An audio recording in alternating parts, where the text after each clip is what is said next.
বসন্তকাল আসতেই যেমন শিমুল পলাশ ফুলে ভরে ওঠে পলাশ শিমুল বাগান এবং মানুষের হৃদয়ে কড়ানাড়ে রঙিন হয়ে ওঠে আবিরের রঙে, ঠিক এরকম অবস্থায় বসন্তের রঙে রাঙিয়ে তুলতে 13 নম্বর কমলাবাড়ির উদয়পুরে উদযাপিত হলো বসন্ত উৎসব বা দোল উৎসব।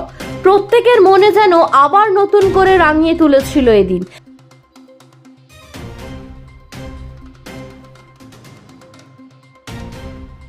আসুন এ প্রসঙ্গে উদয়পুর বসন্ত উৎসব অনুষ্ঠান কমিটির কর্মকর্তারা কি জানিয়েছেন শুনে নিন।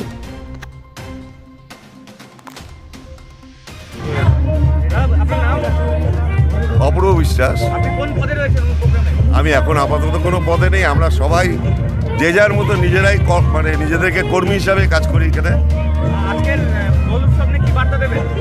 আজকে দোল উৎসবে বার্তা দেবো এটাই যে আমাদের রায়গঞ্জবাসী, উদয়পুরবাসী এবং সমস্ত মানে এই হানাহানি পলিটিক্যাল যে হানাহানি চলছে সেইগুলো যাতে না হয়, যাতে কমে যায় আমাদের টোটাল ভারতবর্ষ থেকে, এবং একটা সঠিক পথ যেন সবাই অনুসরণ করতে পারে এবং সবার জীবন একটা সুশৃঙ্খল পথে পরিচালিত হয় এবং খুব ভালোভাবে যেন সবার জীবন কাটে এবং সুস্থ অবস্থা সবাই থাকতে পারে এবং সুস্থ পরিবেশ তৈরি করতে পারে এবং এই উৎসব যেন দিনে দিনে আরও বেড়ে ওঠে, যে সবার মনোভাব যাতে আস্তে আস্তে একটা কালচারাল জায়গায় চলে আসে, যাতে সবাই বিভিন্ন মানে কুপথ ছেড়ে একটা সুন্দর পথে হাঁটতে পারে।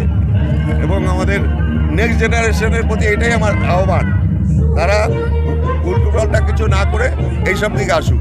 Happy Holi, happy Holi, happy Holi, happy Holi, happy Holi, happy Holi.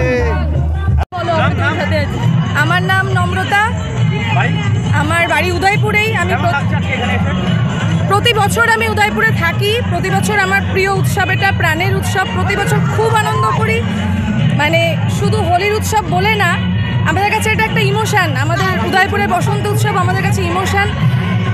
এই উদয়পুরে বসন্ত উৎসবের এত আনন্দ, ছোট বড় সবাইকে নিয়ে সাংস্কৃতিক চর্চাটা আমরা ধরে রেখেছি, আশা করি আগামী দিনেও ধরে রাখবো। তো আমাদের কাছে উদয়পুর তথা রায়গঞ্জ গর্বের জায়গা।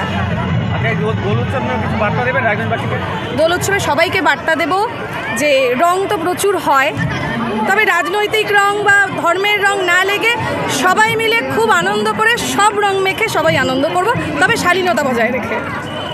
এখন আপনিও রিপোর্টার, আপনার এলাকার যে কোনো খবর পাঠান এই নম্বরগুলোতে।